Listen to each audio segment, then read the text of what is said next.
Hello साथियों, आप सभी का स्वागत है आज की क्लास में। आज हम एक बहुत ही महत्वपूर्ण टॉपिक को लेकर के बात करेंगे, वो है आरक्षण। हमारे देश में स्वतंत्रता के बाद से और वर्तमान तक आरक्षण एक ऐसा मुद्दा बन के रह गया है कि देश में कुछ तो इसके सपोर्ट में लोग हैं और कुछ इसके विरोध में। आज मैं आप सबको यहां बताऊंगा कि आरक्षण होना चाहिए देश में या नहीं होना चाहिए, है तो क्या फायदे हैं, नहीं होगा तो क्या नुकसान होगा। इन सब बातों को लेकर आज हम बात करेंगे इस वीडियो में। तो आप सभी वीडियो को लास्ट तक जरूर देखें और निष्कर्ष को भी आसानी से समझ पाएं।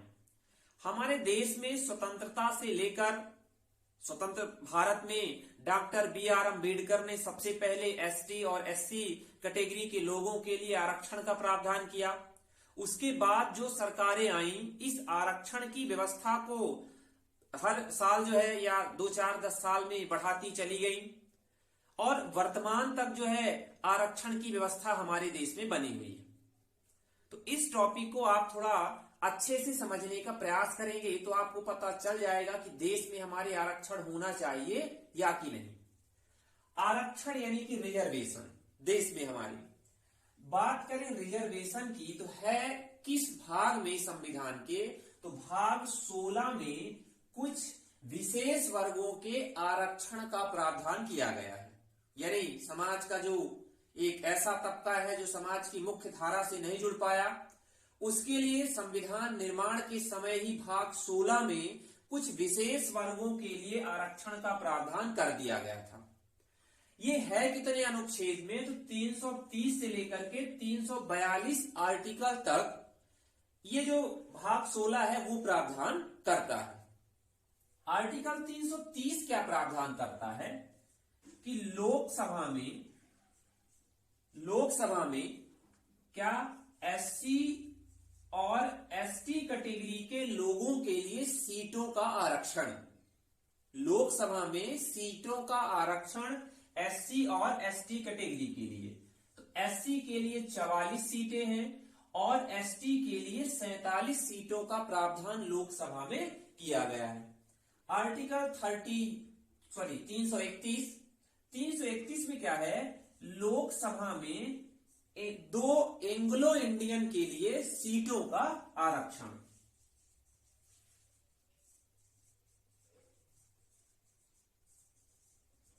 दो एंग्लो इंडियन के लिए मालूम भी होगा, एंग्लो इंडियन को मनोनीत कौन करेगा, तो राष्ट्रपति करता है, राष्ट्रपति। लेकिन वर्तमान में याद रखिएगा इस एंग्लो इंडियन की व्यवस्था को समाप्त कर दिया गया। आर्टिकल 332 आता है, इसमें क्या प्रावधान किया गया है, यह आता है कि राज्यों की विधानसभाओं में, यह है विधानसभाओं में एसटी और एससी कैटेगरी के लोगों के लिए सीटों में आरक्षण, यानी एससी और एसटी कैटेगरी के लोगों के लिए सीटों में आरक्षण विधानसभा में प्रावधान करता है 332 आर्टिकल के तहत।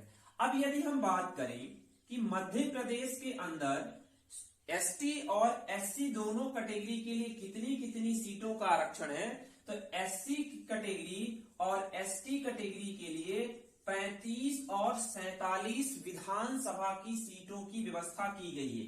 ये मध्य प्रदेश विधानसभा की मैं बात कर रहा हूं। मध्य प्रदेश विधानसभा में कुल सीटों की संख्या की बात करें तो 230 है, इतना सभी को याद रखना है, जिनमें से 35 सीटें एससी के लिए और 47 सीटें एसटी कैटेगरी के लोगों के लिए रखी गई है।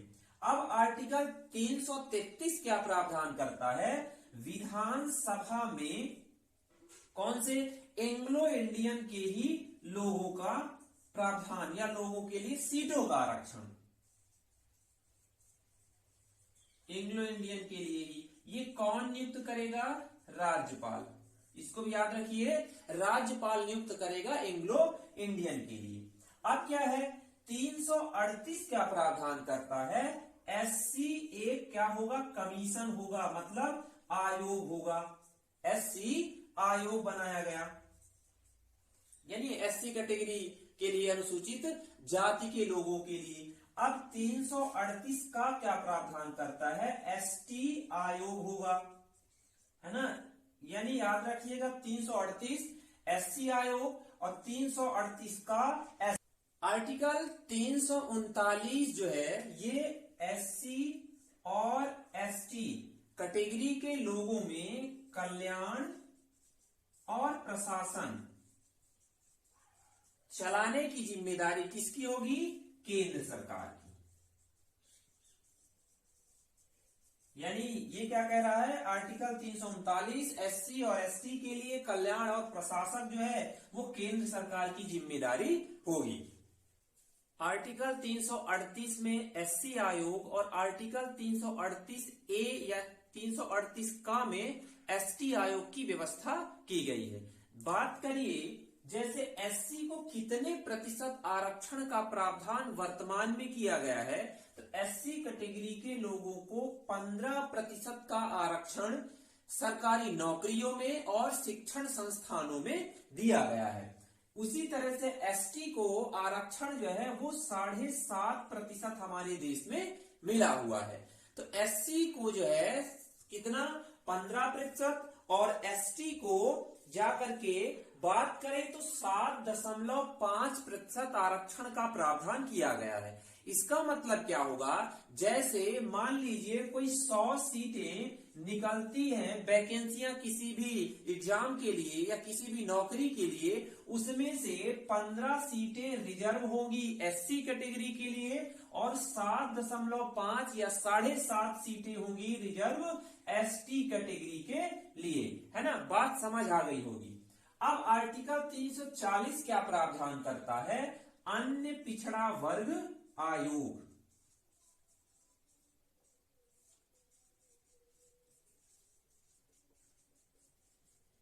या इसे कहा जाता है OBC, other backward classes, OBC के नाम से भी इसे जाना जाता है। अब ये याद रखिएगा कि संविधान निर्माण के समय ओबीसी कैटेगरी के लोगों को जो है आरक्षण का प्रावधान नहीं था। सबसे जो है ओबीसी आयोग के लिए या ओबीसी कैटेगरी के लोगों को आरक्षण देने के लिए 2 समितियां आती हैं। हमारे देश में सबसे पहली बार काका कालेलकर आयोग बना था।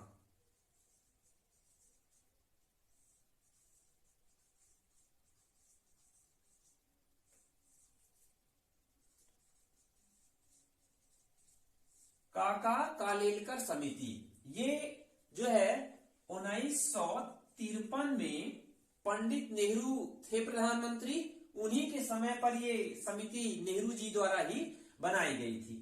इसने अपनी रिपोर्ट जो है वो 1955 को जाकर के सरकार को सौंपी।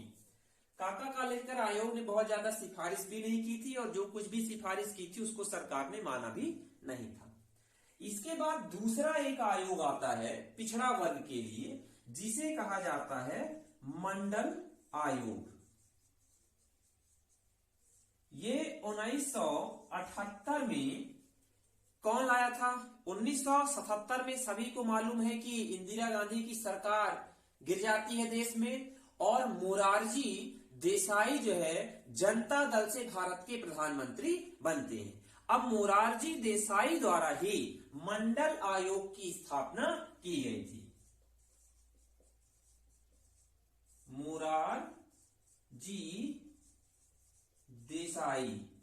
मोरारजी देसाई द्वारा 1978 में मंडल आयोग की स्थापना की गई थी।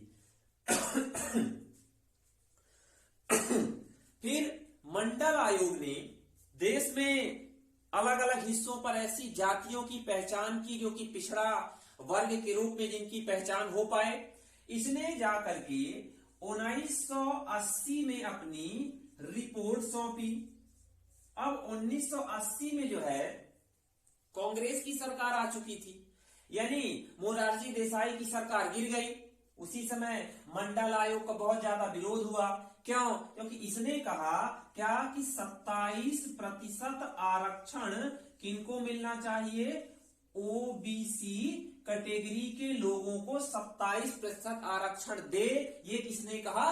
मंडल आयोग ने अपनी रिपोर्ट 1980 में जो उसने प्रकाशित की। अब 1980 में मोरारजी देसाई की सरकार थी नहीं, और जबकि स्थापना मंडल आयोग की मोरारजी देसाई ने 1978 में की थी।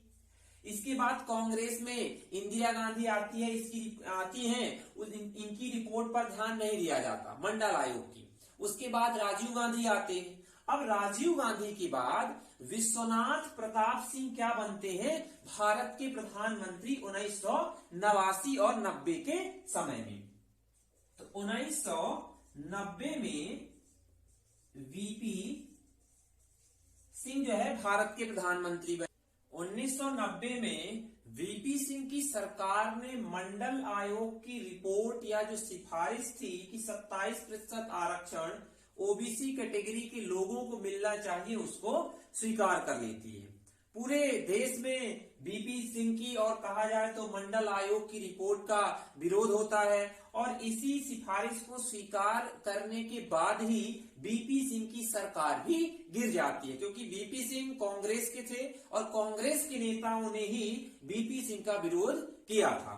अब इसके बाद हम बात करें कि ओबीसी कैटेगरी में भी जो है 2 से 3 तरीके के लोग होते हैं, है ना। थोड़ा सा इसको मैं बना देता हूं, देखिएगा। ओबीसी कैटेगरी में भी किस तरह से 2 लोग होंगे। एक को बोला जाएगा क्रीमी लेयर, एक को बोला जाएगा ओबीसी में क्रीमी लेयर, और एक को बोला जाएगा non creamy layer. Non creamy layer के नाम से जाना जाएगा। अब ये समझिए कि क्रीमी लेयर और नॉन क्रीमी लेयर होंगे कौन। क्रीमी लेयर का मतलब है जिन ओबीसी कैटेगरी के लोगों की ही वार्षिक आय 8 लाख रुपए होगी, 8 लाख रुपए होगी, वो क्रीमी लेयर के अंतर्गत गिने जाएंगे। और जिन लोगों की ओबीसी में ही 8 लाख रुपए से वार्षिक इनकम क्या होगी? कम होगी, ऐसे लोगों को नॉन क्रीमी लेयर के अंतर्गत रखा जाएगा।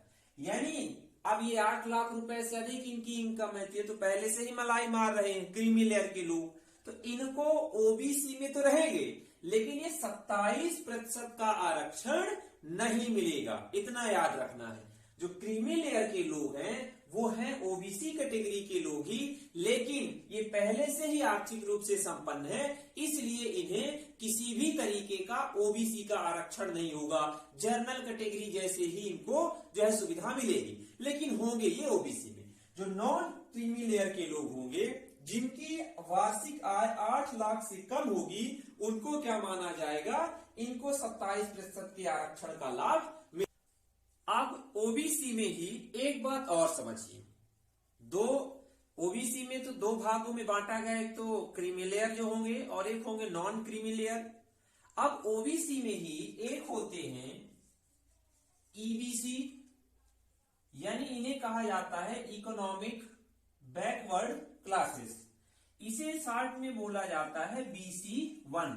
कहीं कहीं पे भारत के हिस्से में जैसे बिहार है, झारखंड है, इन क्षेत्रों में BC1 इकोनॉमिक बैकवर्ड क्लासेस को बोला जाता है।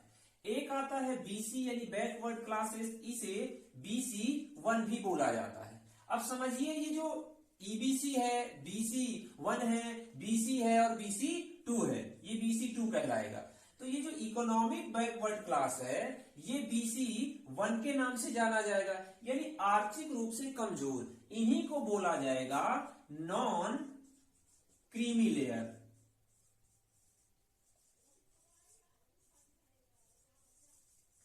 इन्हीं को यानी कि BC जो है बैकवर्ड क्लास, इकोनॉमिक रूप से उन्हें नॉन क्रीमी लेयर में रखा जाएगा। और जो BC है इन्हें कुछ हिस्सों में BC2 भी बोला जाता है, ये कहलाएगा क्रीमी लेयर। अब बात समझ आ गई होगी EBC, BC, BC1, BC2 के बारे में। कि जो इकोनॉमिक रूप से बैकवर्ड क्लास है उसे BC1 कहते हैं, और जो बैकवर्ड क्लास है जिन्हें अभी हमने क्रीमी लेयर के नाम से जाना है उन्हें BC2 के नाम से जाना जाता है। अब जो है ये तो ओबीसी की बात हो गई। अब हम बात कर लेते हैं जनरल कैटेगरी के लोगों के लिए।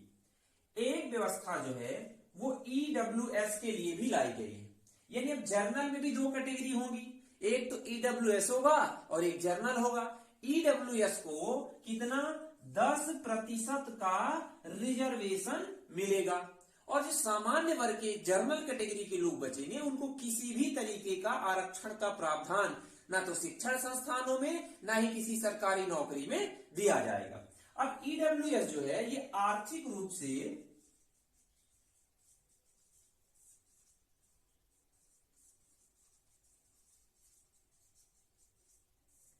कमजोर वर्ग के लिए, यानी है तो सामान्य वर्ग का लेकिन आर्थिक रूप से कमजोर है, इसलिए इसे EWS इकोनॉमिकली वीकर सेक्शन इसे बोला जाता है। इसके अंतर्गत जनरल कैटेगरी में ही 10% का आरक्षण दिया जाएगा ऐसे लोगों को।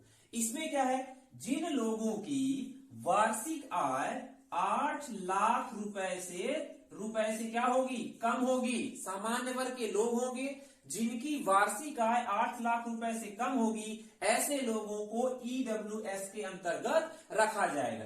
ये प्रावधान अभी हाल ही में 2019 में जो है तो मार्च में मोदी सरकार द्वारा लिया गया एक निर्णय था, यानी मोदी जी की सरकार ने 2019 में संविधान का 104वां संशोधन करके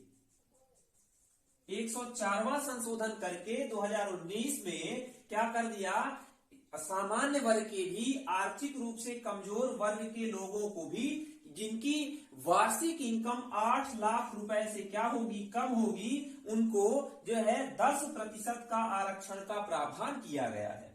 अब आप समझिए ST, SC, OBC और EWS इन सबको हम यदि मिलाते हैं, जैसे देखिए सबसे पहले हम लिखते हैं SC कैटेगरी के लिए 15% सीटों का आरक्षण, ST कैटेगरी के लिए कितना बनाया गया 7.5% आरक्षण, फिर जो OBC कैटेगरी के लोग थे उनको 27% और जो EWS कैटेगरी के लोग थे उन्हें 10% का आरक्षण मिला।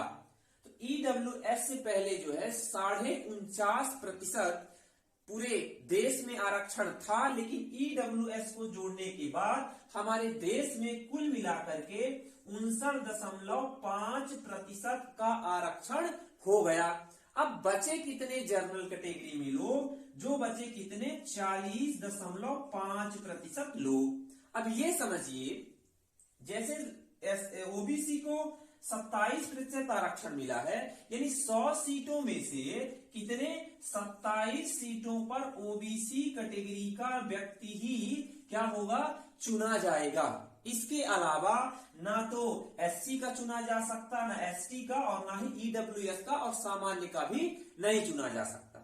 यानी जितनी सीटें जिनके रिजर्व हैं वो उसी सीट पर क्या है, दावा कर सकता है। लेकिन एक बात मान लीजिए ST, SC और OBC कैटेगरी के लोगों का जो है नंबर जनरल कैटेगरी के जो छात्र हैं उनसे यदि नंबर ज्यादा होता है तो जर्नल को नहीं बल्कि वो जर्नल की सीट पर ST, SC और OBC को जो है पद मिल सकता है।